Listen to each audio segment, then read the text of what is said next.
তরুণ রাজনীতিবিদ হিসেবে আমার চাওয়া হচ্ছে যে আইনের যে অসঙ্গতি সেটি পরিষ্কার হোক, সেটি স্পষ্ট হোক। এটি একটা নাগরিকের অধিকার ক্ষুণ্ণ হচ্ছে বলে আমি মনে করি। আমি আসলে আমার এই আইনি লড়াইয়ের যে রাজনৈতিক দিকটা সেটা বলতে চাই। সেটা হচ্ছে যে দেখেন, বিষয়টা হচ্ছে যে একটা আইন, সেই আইন যদি আসলে আইনের যেই কারণ, আসলে আইনটা যেই কারণে আসলে তৈরি হয়েছিল, যাদের আসলে এই নির্বাচন প্রক্রিয়া থেকে বা একটা অবৈধ আনডিউ একটা প্রভাব বিস্তার করার জায়গা থেকে যাদের আসলে সরানোর জন্য এই আইনটা করা হয়েছিল, সেটা হচ্ছে মেইনলি আমলা, আইজিপি, যারা আসলে সত্যিকার অর্থে রাষ্ট্রের গুরুত্বপূর্ণ পদে থেকে এই 3 বছর অতিবাহিত হওয়ার আগেই তারা যদি আসলে নির্বাচন করে, সেক্ষেত্রে যেই কনস্টিটিউয়েন্সিতে তারা নির্বাচন করে সেই ভোটারদের উপর একটা প্রভাব বিস্তার করবার জায়গা থাকে, এবং সে যদি আসলে নির্বাচিত হয় সেই প্রতিষ্ঠানকেও এক ধরনের অবৈধ সুবিধা দেওয়ার একটা সুযোগ থাকে। কিন্তু প্রথমত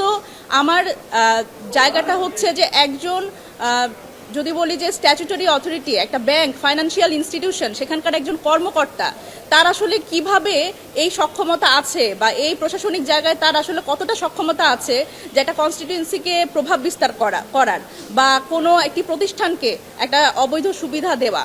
সুতরাং এবং এখানে সংরক্ষিত নারী আসনের ক্ষেত্রে এটি আরও অসম্ভব, কারণ এখানে সংরক্ষিত নারী আসনের যারা প্রার্থীরা থাকে তাদের কোনো কনস্টিটিউয়েন্সি থাকে না, আপনারা জানেন, এবং তাদের যারা ভোটার তারা হচ্ছে 300 আসনের যারা সাংসদ তারা। সুতরাং এই জায়গায় কোনোভাবেই এটি আসলে অ্যাপ্লিকেবল না আমার উপরে এই আরপিওর এই ধারাটি, এবং আমার মনে হয় যে এই ধারাটি আসলে আরও স্পষ্ট হওয়ার জায়গা রাখে, কারণ পৃথিবীর কোনো দেশেই এরকম একটা অস্পষ্ট ধারা নাই যেখানে আসলে যারা তরুণরা যারা রাজনীতিতে আসবে, আমরা বলছি 5 আগস্ট পরবর্তী সময় আপনারা জানেন আমরা সবাই বলছি তরুণদের রাজনীতিতে আসতে হবে।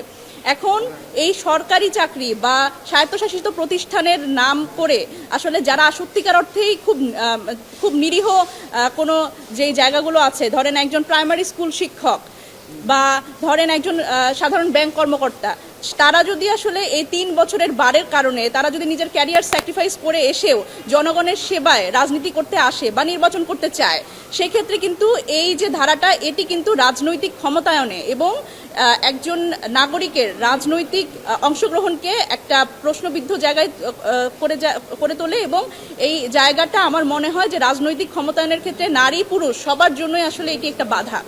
এবং দেখেন, আমি যদি বলি যে এই ফাইন্যান্সিয়াল ইনস্টিটিউশন, এটা যদি বাংলাদেশ কৃষি ব্যাংক না হয়ে যে কোনো বেসরকারি ব্যাংক হতো, সেখানে কিন্তু তার কোনো এই বারটা নাই।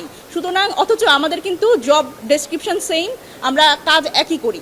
সুতরাং এটি একটা নাগরিকের অধিকার ক্ষুণ্ণ হচ্ছে বলে আমি মনে করি, এবং রাজনৈতিক ক্ষমতায়নের ক্ষেত্রে এবং সংসদে আসলে প্রতিনিধিত্ব করবার ক্ষেত্রে বিশেষ করে নারীদের এটি একটা খুব বড় বাধা। আর আমরা বলছি যে শিক্ষিত মানুষ রাজনীতিতে আসতে হবে। শিক্ষিত মানুষ রাজনীতিতে না আসলে রাজনীতির যে বস্তাপচা রাজনীতির চেহারা, এটা পরিবর্তন হবে না। তাহলে শিক্ষিত মানুষ যদি নিজের ক্যারিয়ার স্যাক্রিফাইস করে এই রাজনীতিতে আসতে চায়, সেক্ষেত্রে তাকে যদি এই ধরনের কালো আইন দিয়ে বাধা তৈরি করে রাখা হয়, সেটা কিন্তু আমাদের এই নতুন যে বাংলাদেশের কথা আমরা বলছি, রাজনৈতিক সংস্কৃতির যে পরিবর্তনের কথা বলছি, সেখানে একটা বড় প্রশ্নবোধক জায়গা যে আমরা সেটা কিভাবে বাস্তবায়ন করতে পারবো। একজন রাজনীতিবিদ হিসেবে, একজন তরুণ রাজনীতিবিদ হিসেবে আমার চাওয়া হচ্ছে যে আইনের যে অসঙ্গতি সেটি পরিষ্কার হোক, সেটি স্পষ্ট হোক। আমি মহামান্য হাইকোর্টের প্রতি এই আবেদনই আমার আইনজীবীর পক্ষ থেকে জানাবো যে এই আইনের ধারাটি স্পষ্ট হওয়া দরকার। এখানে লড়াইটা শুধুমাত্র আমার একলার না। আমি বিশ্বাস করি এই আইনের ধারাটি স্পষ্ট যদি হয়, আসলে যদি এরকমই হয় যে আমলাদের আপনাদের আটকানোর প্রয়োজন, বা আইজিপিদের বা গুরুত্বপূর্ণ পদধারী যারা সত্যিকার অর্থেই প্রভাব বিস্তার করতে পারে রাষ্ট্রের বিভিন্ন জায়গায়, তাদের আপনারা আটকান, কিন্তু যারা আসলে এই ধরনের নিরীহ চাকরিতে ছিল তাদের আটকানো আমার মনে হয় না এটা খুব সঙ্গত বিষয়। সুতরাং আমার আবেদন এটাই যে এই আইনের ধারাটি আসলে আমি আশা করি স্পষ্ট হবে, এবং হাইকোর্টের আজকের যে রুল, এই রুলের মাধ্যমে আমরা সেই আইনি লড়াইটি চালিয়ে যেতে পারবো। সকলকে অসংখ্য ধন্যবাদ।